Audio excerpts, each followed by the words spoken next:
Welcome to Stewart in the Studio. Today we're exploring the revolutionary hybrid appraisals with insights from Matt Jenkins of Stewart Valuation Intelligence. Listen now to learn how Fannie Mae and Freddie Mac's new policies are transforming the industry. From the Stewart headquarters in Houston, Texas, USA, it's Stewart in the Studio. We're live in 3, 2, 1. And we're on the air. Matt, can you give us a little history on where we are now, the backstory, and how we got here? Sure. So the valuation landscape's undergoing a pretty significant transformation, and that's really driven by the GSE's push for modernization, hybrid appraisals, and property data inspection to modernize the process and try to add scalability, data standardization, and accuracy. So that's been underway for a number of years.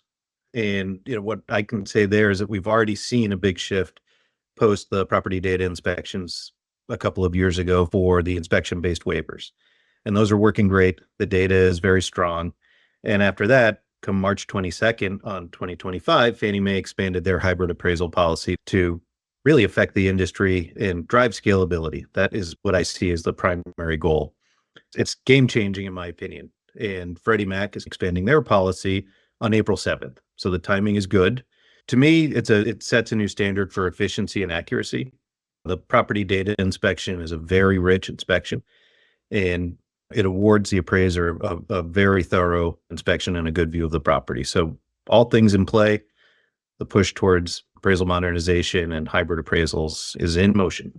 Yeah. So if I'm a lender today, what I'm hearing is I'm going to get my appraisal faster. So today's environment with lower volume, the appraisal turn times are very strong, which is posing some challenges for lenders to move towards this hybrid appraisal space. I would push lenders to go into this space and experience the hybrid appraisal and get ready for it. The big improvement is when the volume increases. And we saw that during the 2020 to 2022 phase when turn times were 2+ weeks, sometimes even longer. And it was a capacity issue for appraisers. So the capacity issue for the appraisers was pretty detrimental to the industry. It created borrower issues, it created customer service issues, and overall management issues of the process. So if you introduce the property data inspection and remove the drive time and remove the inspection time for the appraiser, you automatically open up scale. But you can only do that when the property data inspection is built to a strong standard. The data collected is standardized, like I just said, and it's very robust. So there's no corner of the house that's not viewed. There's no condition that's not reported on, and it produces a very good floor plan. So it gives the appraiser enough that they can move forward with a hybrid appraisal with very strong inspection data. Okay. And just to level set hybrid appraisals, let's just talk about what exactly are hybrid appraisals and how do they differ from a traditional desktop, for instance? Sure. So a hybrid appraisal pairs property data inspection by an uninterested third party. So we utilize brokers, agents, and appraisers throughout the country to conduct that property data inspection. They're highly trained, vetted with an annual background check. It pairs that property data inspection with an appraiser that's going to conduct a hybrid appraisal from their desktop. So that hybrid appraisal is a 1004 hybrid or 70H, or could be a condo, and that's what or PUD. That's what the appraiser will do without having to go view the property and spend that time doing the inspection, relying on a very robust property data inspection. Okay, so that makes sense. And so how does the lender actually order a hybrid appraisal? Yeah, so the lenders need to ensure that their platforms are set up to support hybrid appraisals. So that would be the first step that I would take. Most of our lending partners have already undergone that process in their operating platforms. Ensure that they work with a partner like SVI that can support both the property data inspection and the hybrid appraisal and has panels on both sides that can support that. Ensure that they're utilizing a property data inspection that's been verified by both GSEs, Fannie Mae and Freddie Mac.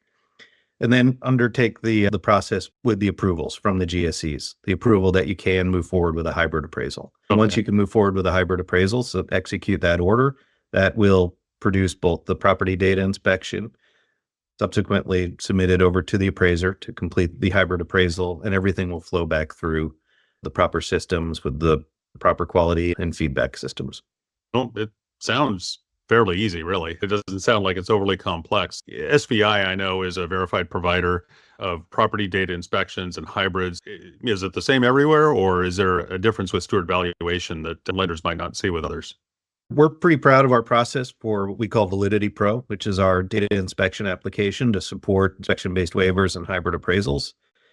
Since the 1990s, early 1990s, we have had a broker and agent panel that has primarily done property condition reports, broker price opinions, and evaluations. And they're highly vetted. We have a tremendous amount of experience with them. And we were able to go to that panel and bring into our property data inspection panel our top performers, those who were committed to the progress in the industry, those who understood what problem we were trying to solve and the industry was trying to solve, and interested and eager to be part of the next phase of valuation modernization and appraisal modernization. So we have a captive audience and they enjoy working with us. And we have been scoring their performance and driving performance-based assignment for decades. So we know who's good and we know, who we can send into a property. So we went in that direction because we were concerned about ethics, integrity, and how the lender and how Stewart was going to be represented when you're in somebody's home, either with a borrower or with a real estate agent, for upwards of 45 minutes to an hour, depending on the complexity of the home and what that inspection looks like. So that was our first approach, making sure that we built great training and that we highlighted and targeted our top performing agents, brokers, and appraisers in our panel that wanted to participate in this new solution that the industry is moving towards. Outside of that, we have invested a tremendous amount in our application. So our application seamlessly walks you through the process. So it's floors, levels, conditions, amenities, whatever you have to answer. We also want to make sure that we've set up our application so that as you go through the property, it's efficient and there's no stone unturned.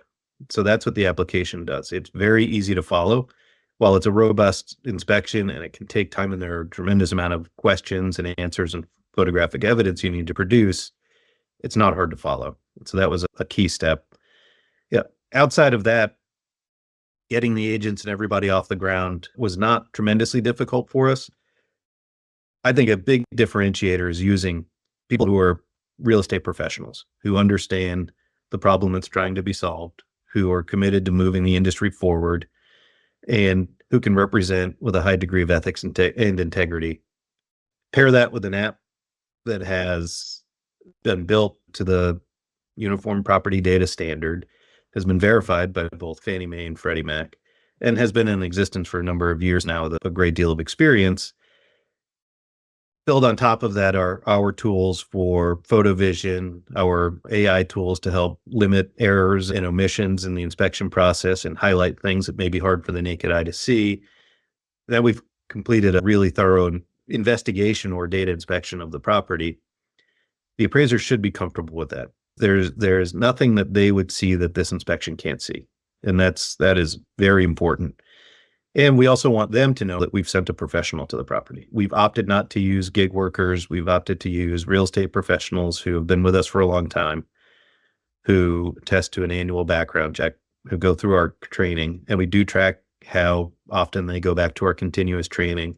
They review the new trends and they update their expertise as we update the application. So it's an all-encompassing process. We're very big on tracking data and trends, and we're very big on rewarding the folks who do the best work for us as well. So far, so good. And I think that is the approach that we're most comfortable with. And I think it's a differentiator in terms of who's representing everybody in this process.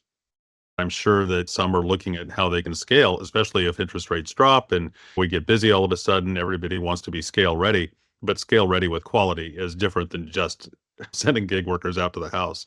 Yeah. And this is an important transformation the industry is going through. And adoption will take a little bit of time. But there will be a time when capacity issues float back into the industry again. And we want to make sure that our lender partners, our partners who conduct our valuations, our inspections, and our appraisals for us are prepared.